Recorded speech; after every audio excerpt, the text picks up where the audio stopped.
자, 우리 사랑하는 예쁜 1학년 친구들, 교과서 23쪽 일제의 대륙 침략과 병참 기지화 정책, 그리고 교과서 24쪽 농촌의 상황, 일제의 침략 전쟁 학대와 전시 물자 수탈. 그래서 여러분 우리 자 25쪽까지 함께 하도록 하겠습니다. 자, 고고고. 자, 일제가 한국에서 전쟁 물자를 수탈했대요. 1930년대 한국에서는 유례없는 황금이 미친 시대가 열렸대요.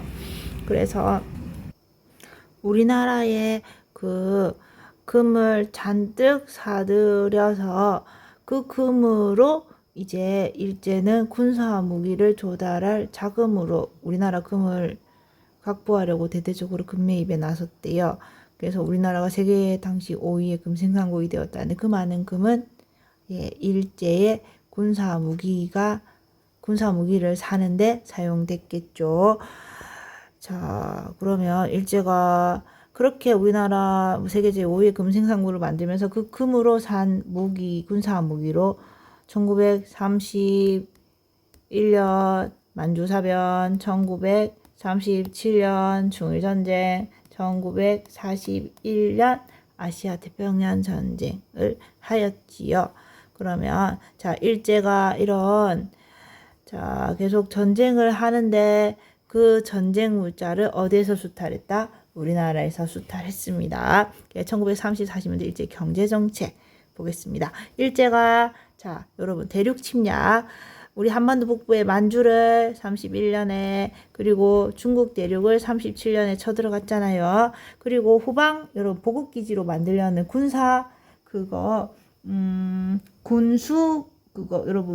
군수품 보급기지로 만들려는 게 병참 기지화 정책입니다. 그래서 거대한 대륙을 상대로 쳐들어갔으니까 군수 물자를 어디서 되겠다? 우리 식민지 조선에서 되겠다는 정책이에요. 같이 볼까요? 여러분 1차 세계대전으로 신난 나라 미일 The First World War 1914, 1918.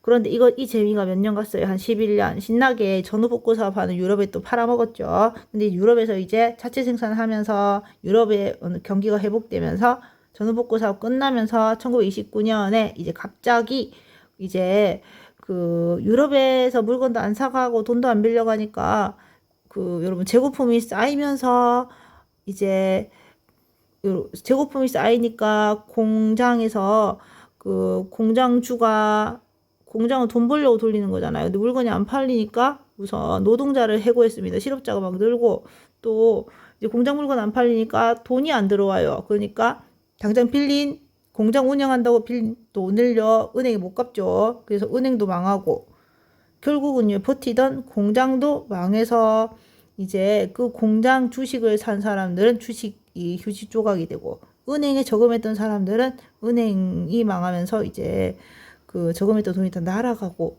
해서요. 이런 풍요 속의 빈곤, 공장에서 생산한 물건은 그득그득한데 그걸 살 돈이 없는 거지들이 넘쳐나던 1929년 돈이 없어서 공포스럽고 황당한 상황, 미국의 대공황의 여파가 어디로 전해졌다?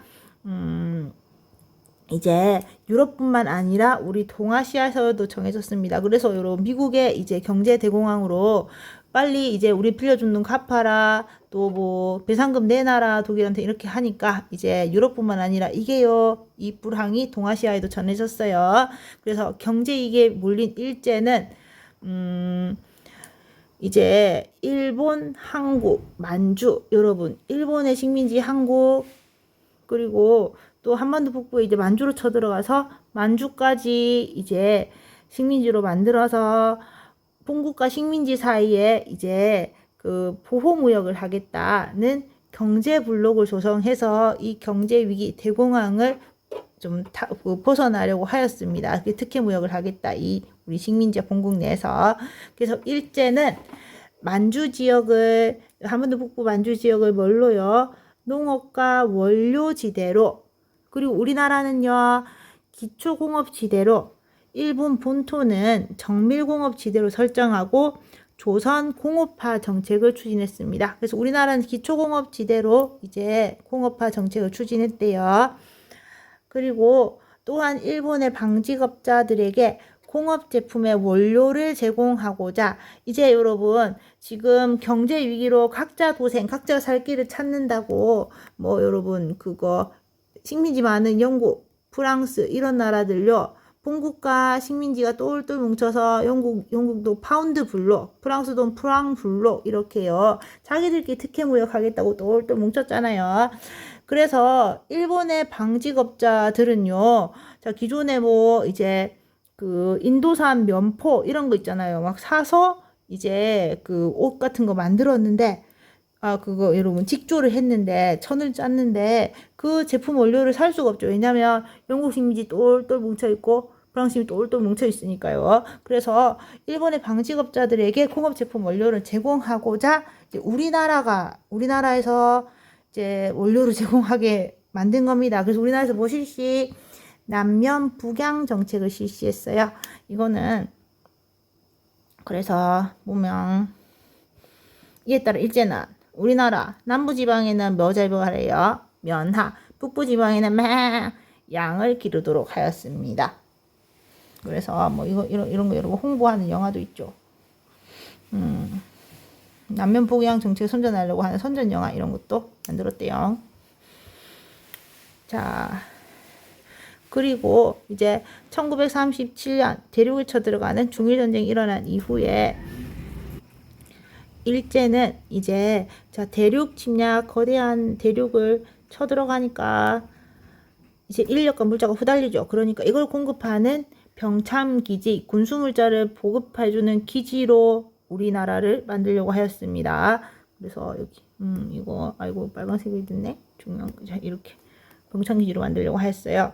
일본의 대기업들을 이에 호응해서 우리나라 북부지방 왜냐하면 북부지방이 제일 뭐 만주 그리고 그 대륙으로 간 중국이랑 가까운 데잖아요. 여기다가 발전소 세우고 전기 만드는 발전소 세우고 군수 산업과 관련된 이제 군대에 물건 만드는 무기나 물건 만드는 산업과 관련된 화학, 금속, 기계공업에 투자하게 됩니다. 한반도 북부는 여러분 이렇게 좀 중공업 이런 걸 하게 됐다는 거예요.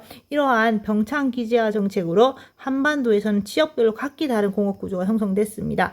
그래서 여러분 북부 지역에는 군수산업과 관련된 중공업, 또 우리 서울 경기도 지역에는 소비재 공업, 또 황해도 평안도 함경도 지역에는 중화공업. 여러분 황해도 평안도 함경도가 바로 여러분 한반도 북부입니다. 똑같은 말이야. 이거 한반도 북부 지방에 발전소 세우고 이거잖아. 그런데 봐봐. 그럼 항해도 평안도 함경도가 한반도 북부 지방이에요. 여기는 그럼 뭐다? 중화공업 발전했다. 왜냐면 뭐니까 우리나라를 병창 기지화로 만들 거니까 당장 바로 군대에서 필요한 것은 북부 지방에서 끌어다 쓰고 여러분 우리 한반도 서울 경기도 같은 중부 지역 이런 쪽은 이제 북부 이남 지역은 소비재 공업을 발달시킨 거예요. 이렇게 소비재 공업. 자, 그리고 또한 농업과 공업, 경공업과 중화공업 사이에 불균형이 심해졌어요. 그래서 지역별로 농업과 공업, 경공업과 중화공업 사이에 불균형이 심해집니다. 그래서 공업과 중화공업은 한반도 북부, 농업과 경공업은 뭐예요? 한반도 중남부가 농업과 경공업이겠죠. 그래서 병창기지가 이루어진 신흥도시 흥남이 어디냐면 함경남도 흥남인데 이런 글자가 작아서 보일라나 여기 흥남시입니다. 함경남도 흥남.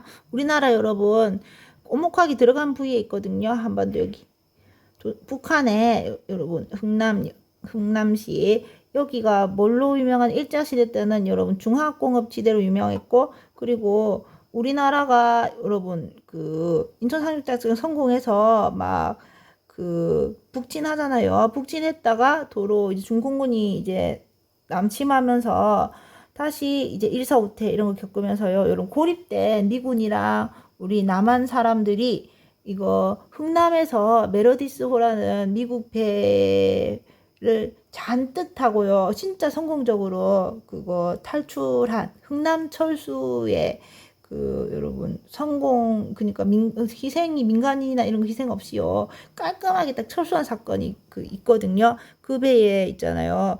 이제 문재인 전 대통령이 엄마 뱃속에 들어 있었다고 해요. 그 뱃속에 흥남의 메르디스 호 철수에서. 그다음 현대사 부분 여러분 시간 날 때 짬 날 때 해드릴게요. 흥남 철수로 유명한 그거 이제 함경남도 흥남은 일제시대 때 병창기지화가 이루어진 신흥도시였습니다. 함경도 흥남은 아까 한 이쯤에 있었죠. 함경도 흥남 이쯤에 공업도시로 성장했다.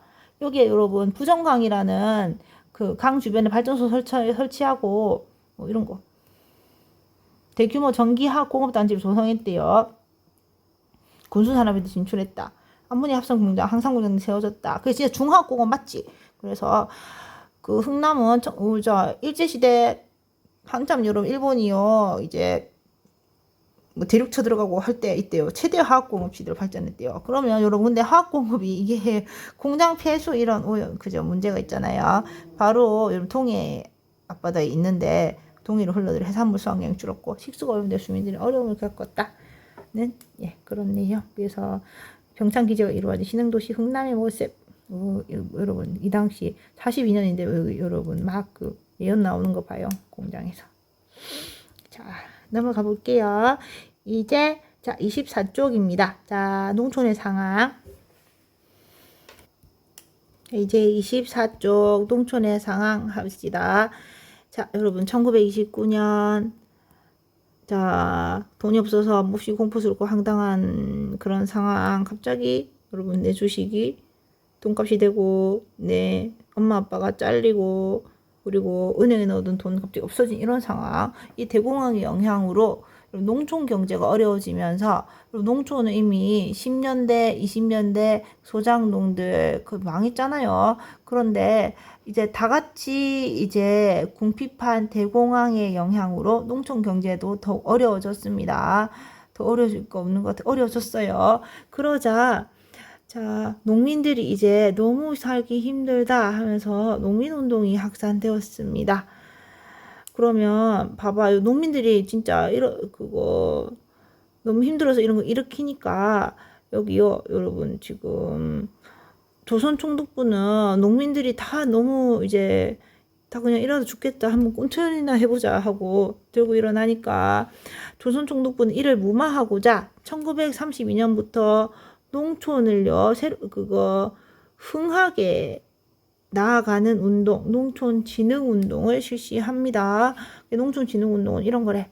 춘궁대치, 봄철에 궁핍한 거 대치, 그러니까 봄철에 이런 보릿고개에 굶주리는 거 대치, 그리고 부채 근절, 빚지는 거 근절 이런 걸 내세우면서 그럼 봄철에 네가 왜 배고프냐? 왜 빚을 졌냐? 네가 게으르기 때문이다.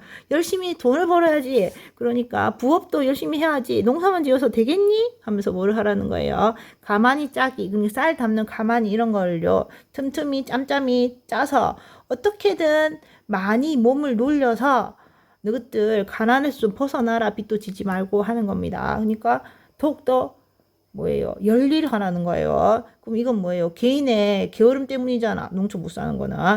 그래서 보면 그리고 농민 개인은 뭐예요? 책임과 정신연만을 너희들이 노력을 들여서 그렇잖아. 그러니까 열심히 가마지 짜기 같은 거 더 부업도 할 생각 하라고 하면서 이거 강조했잖아.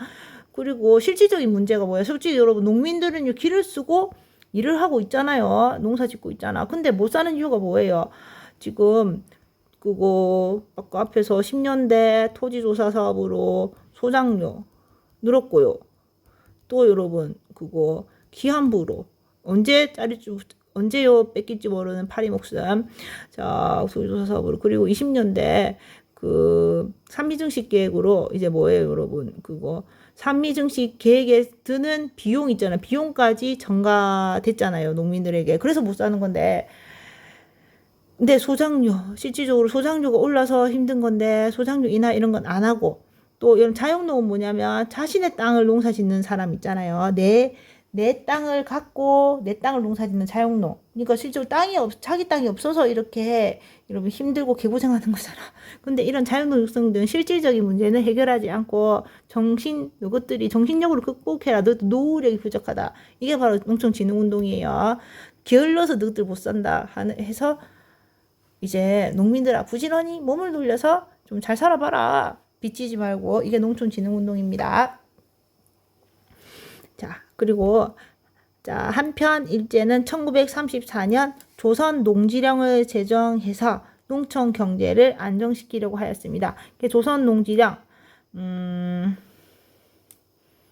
지주가 자기 마음대로 수틀리는 대로 마음대로 자신의 의도 마음대로 소작권을 이놈한테 줬다가 요놈한테 뺏고 또 저놈한테 주고 하는 그런 거 하는 걸 막고, 또 작물에 따라서 소작 기간을 최소한 이 작물을 심으면 3년은 또 이제 다른 작물을 심으면 10년은 이제 보장해 준다는 이런 내용을 포함한 조선 농지에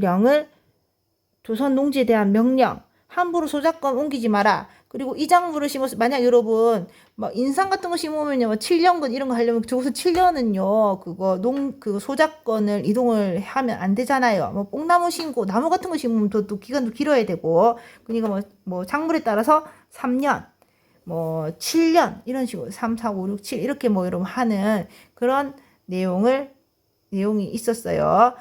그래서 작물에 따라 소작 기간을 이렇게 최소 몇 년으로 해라.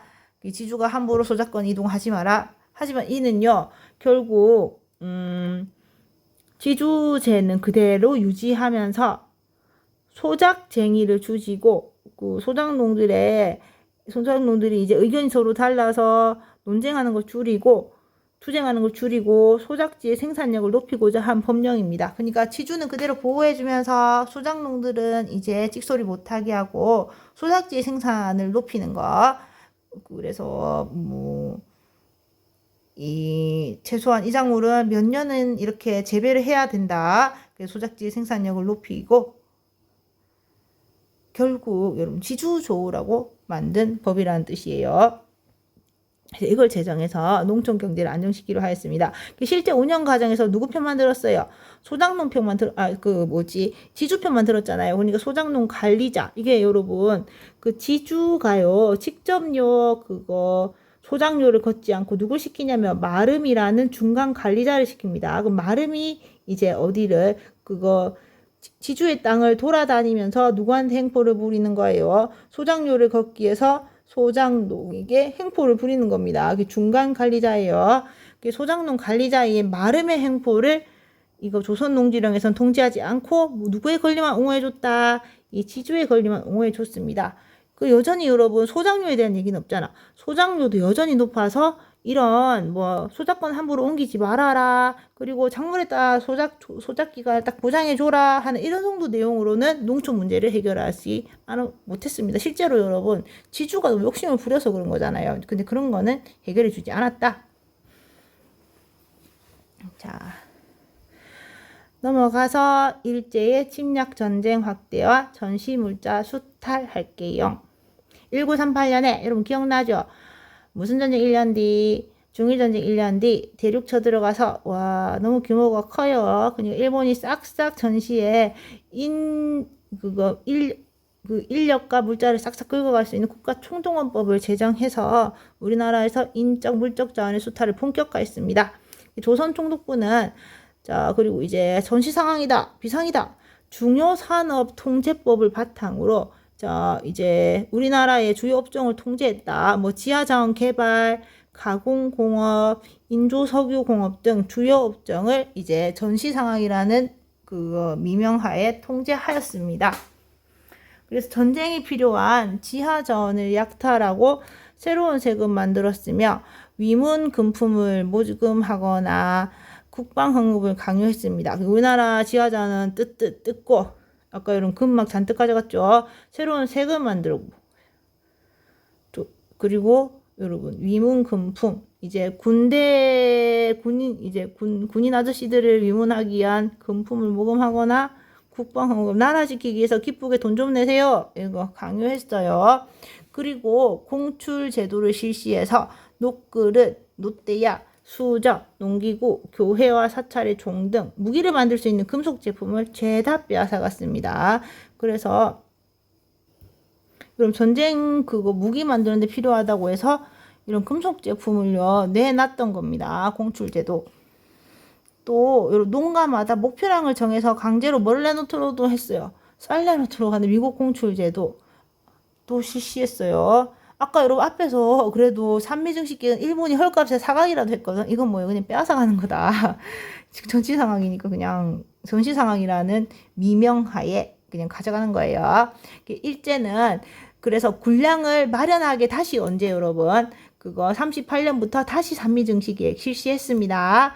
아까 34년에 중단됐잖아. 다시 35년에 또 시작했다. 왜냐면 군량 마련하기에 일본이 또 이제 그 전시 상황이니까 한국인들에게 식량 배급제를 실시했다. 잔뜩 가져가고 또 다시 이제 식량을 나눠주는 먹고 이제 굶어 죽지 않게 해서 나눠주는 식량 배급제를 실시했어요. 그래서 하나를 쌀이라도 더 많이 나라에 바쳐서 짐승 같은 미형을 때려 부셔버리자. 이거 여러분 이제 그거 2차 세계대전은 미국, 영국, 프랑스 뭐 이런 여러분 연합국가 척지잖아요. 서로 누구랑 한 편이에요. 일본, 이탈리아, 또 일본, 이탈리아, 독일 이렇게 한 편이니까. 그래서 짐승 같은 미형을 때려 부셔버리자. 하나를 쌀이라도 더 내놔서 지주도요 내주니까 공출 때 고마워 이런 거. 그래서 공동작과 공출을 독려하려고 제작한 포스터. 물자 배급 통장. 그래서 잔뜩 생산한 거 내고요. 이제 쫄쫄 굶어가면서 받아간 겁니다. 여기 지금 보면 여러 금속 제품도 빼앗았고 봐봐. 이렇게 잔뜩 수탈이 갔답니다. 공출 보고 이제 나라에 내서 이바지하고 나라에 보답한다. 공출 보고 나라에 보답한다. 결전. 이제 전쟁을 결심하다. 여기 쓰긴 사기 그릇 이런 거. 공출 보고 공출, 보국, 결전 이렇게 쓰인 사기 그릇을 막 지급했대요. 녹그릇과 각종 금속 제품 빼앗고 도자기 그릇 줬다는 겁니다. 이거 녹그릇으로는 뭐 이거 여러분 구리니까 무기 만든다고 녹였겠죠. 그래서 여러분 지금 이거 신고산이 우르르 화물차 가는 소리에 지원병 보내 어머니 가슴반 쥐어뜯고요. 어랑어랑 어허야 양국 배급 적어서 콩깨 먹고 사누나. 신고산이 우르르 화물차 가는 소리에 정신대 보내 어머니 딸이 가엾어 울고요. 어랑 어허야 풀만 씹는 어머니 소 배가 고파서 우누나. 신고산이 우르르 화물차 가는 소리에 금붙이 쇠붙이 밥그릇 맞아 모조리 긁어갔고요. 어랑어랑 어허야 이런 석자 읽고서 족구만 들고 우누나. 이거 여러분 무슨 뜻인지 아시겠죠? 우리가 지원병 제도를 언제부터 했어요? 여기 지원병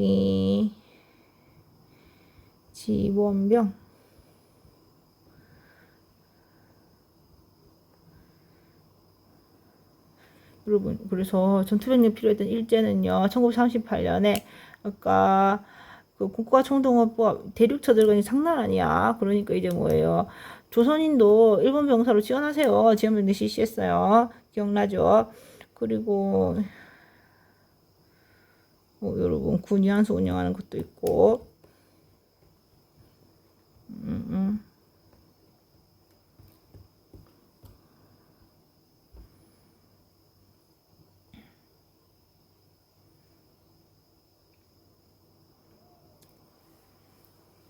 이런 거 나온 정신대 보낸 어머니 뭐 금붙이 새붙이 잔뜩 들고 와도 공출해 갔다. 이 족구만 들고 오는 날 이거 여러분 창씨 개명이죠. 창씨 개명은 언제예요? 여러분 한국 식민화 정책의 일환으로 1940년에 창씨 개명. 이름은 여러분 고치고 성씨는요 창조한다.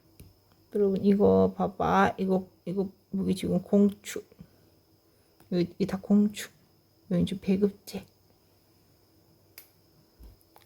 한국 내 쌀 생산량과 바보에서 이런 쌀 생산량 아까 38년은 3.2증식계 다시 시작이죠. 근데 저 공출량 공출 비율이 여러분 42에서 63.9 생산되는 거 절반 이상 넘게 일본이요 내놔라고 한 거예요. 그리고 조금 배급 줬다는 소리입니다. 자, 그러면 적어 보겠습니다. 1930년대 초 일제는 일본의 방직업자들에게 공업 원료를 제공하려고 한국에서 무슨 정책을 실시했다? 한국에서 남면 북양. 이전에는 여러분 뭐 서양 열강의 식민지, 그냥 인도 식민지에서 인도에서 뭐 면 가져오고요, 영국에서 양털 가져오고 이랬잖아. 근데 이제 그 여러분 1929년 경제대공황 자기들끼리 살아남은 블록 경제를 형성하면서 영국과 프랑스 같은 이런 식민지 많은 나라들은 자기들 식민지 내에서만 이렇게 특혜 무역한단 말이에요. 그러니까 수입할 수가 없으니까 우리나라에 이제 일본 방직업자의 공업 원료를 대게 하려고 우리나라에서 뭐 하는 거예요. 남쪽에서는 따뜻한 면하를, 북쪽에서는 양 좀 키워라 하는 정책을 실시했습니다. 자, 그리고 1940년대에 침략 전쟁을 본격화한 일제는 뭐를 실시했어요? 농가마다 목표량을 정해서 강제로 쌀을 내놓도록 했다. 강제로 내놓도록 하는 게 뭐예요, 여러분? 공출이잖아. 그래서 내놓아서 나라에 이바지한다 이 뜻이에요. 내놓다, 이바지하다. 근데 이거 뭐를 내놔서요? 쌀을 내놔서 이걸 뭐라고 합니까, 여러분? 지금 미곡 공출대도 쌀 같은 곡식을 내놔라. 미곡 공출. 이거 실시해서 농가 목표량적인 강제로 쌀을 내놓게 하였다. 여러분, 우리 그냥 맞아. 내가 원래 이 실수 7조까지 안 하려고 했거든. 근데 시험 보면 여기까지잖아. 하자. 미안. 자, 국외로 이주된 동포들 어떻게 살았을까요? 자, 그림은 동척 이민이라는 보따리를 맨 일본인이 황해도 사리온으로 이주해 오자 우리 동포들이 간도로 떠나는 모습을 표현하고 있다. 여러분, 그러니까 동양척식 주식회사가 우리 토지조사 사업으로 이제 그 소유자가 없는 신고하지 않은 신고 토지, 또 국유지 이런 거, 이런 문중 땅, 공유지, 뭐 동네 공동 땅 이런 거 다 빼앗았잖아. 그대로 몰 수 있잖아요. 근데 그 땅을 일본에 이제 가난한 사람들 보고 이민 와서 우리 조선 지주가 되라고 홍보했잖아. 그래서 동양척식 주식회사가 이제 일본인 이민을 장려해서 얘네들이 우리나라로 일본 이민자들이 오니까 우리 동포들은 이제 간도로 쫓겨나는 모습 표현하고 있어요. 그래서 한국에 살기 힘든 사람들은 간도 외에도 일본, 연해주, 미주 등으로 터전 옮겼습니다. 국외로 이주한 한국인의 삶은 어떠했을까요? 여러분 비참했겠죠. 봅시다.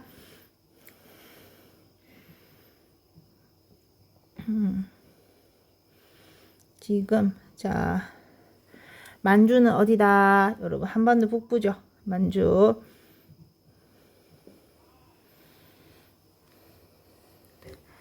여기 만주인데 여러분 만주가요 우리 한반도에 바로 붙어 있기 때문에 뭐도 했을까요? 막 아이고 왜 안 뜨지네.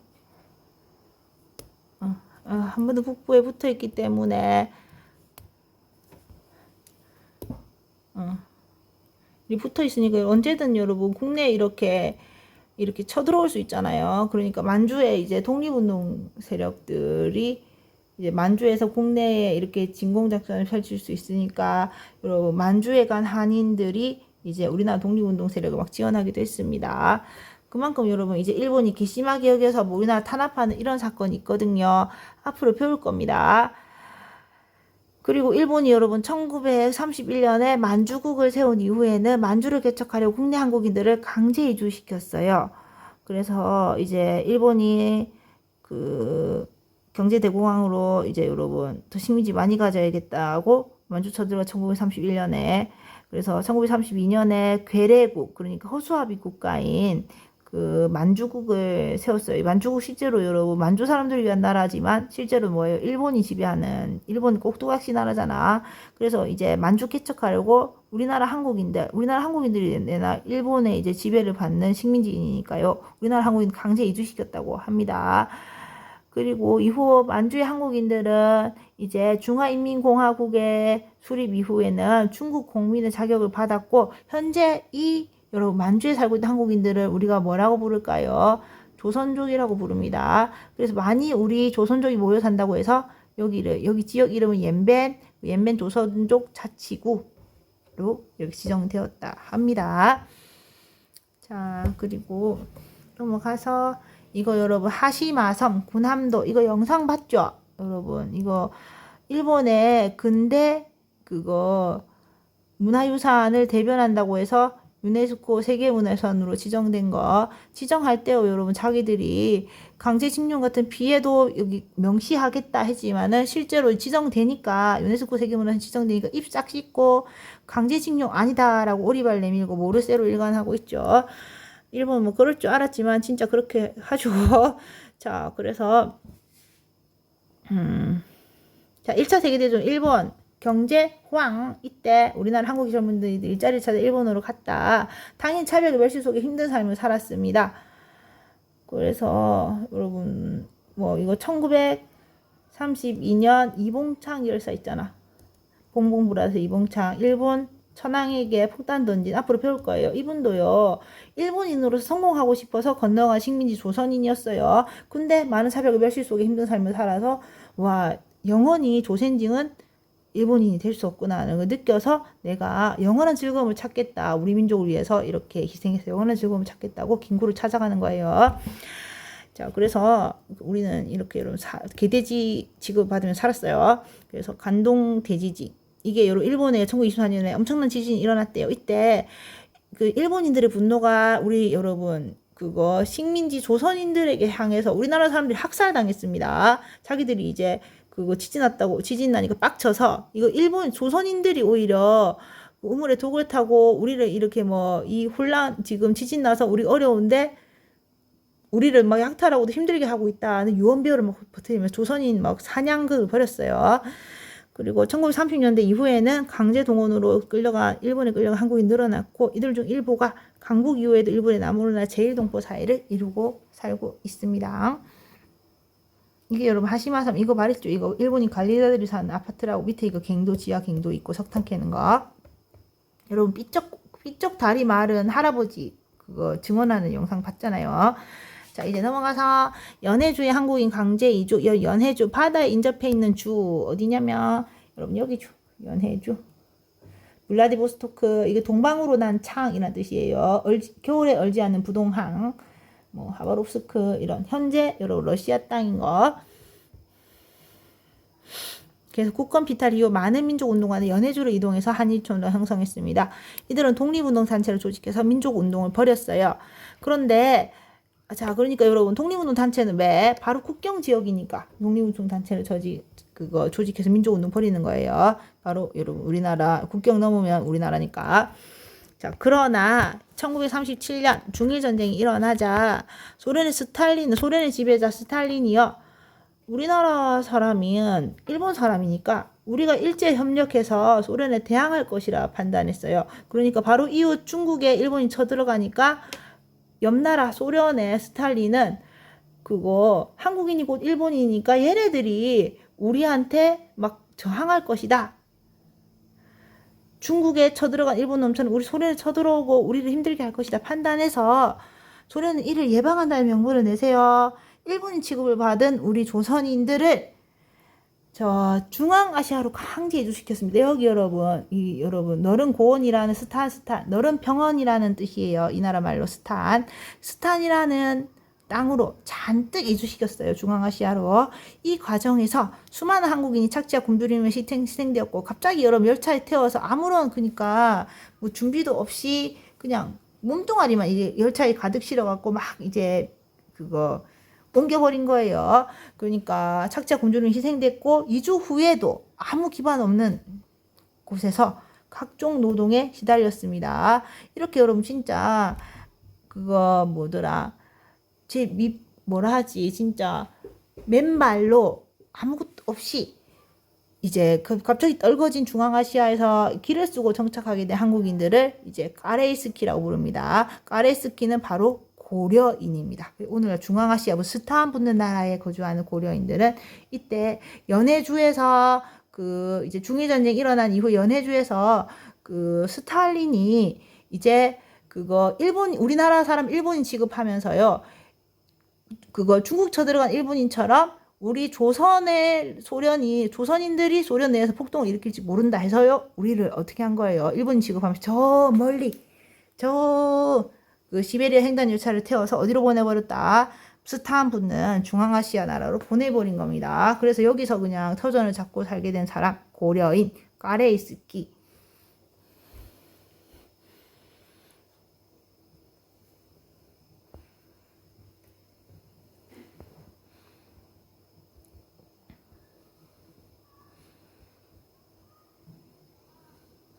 자, 이제 미주의 한인 활동 볼게요.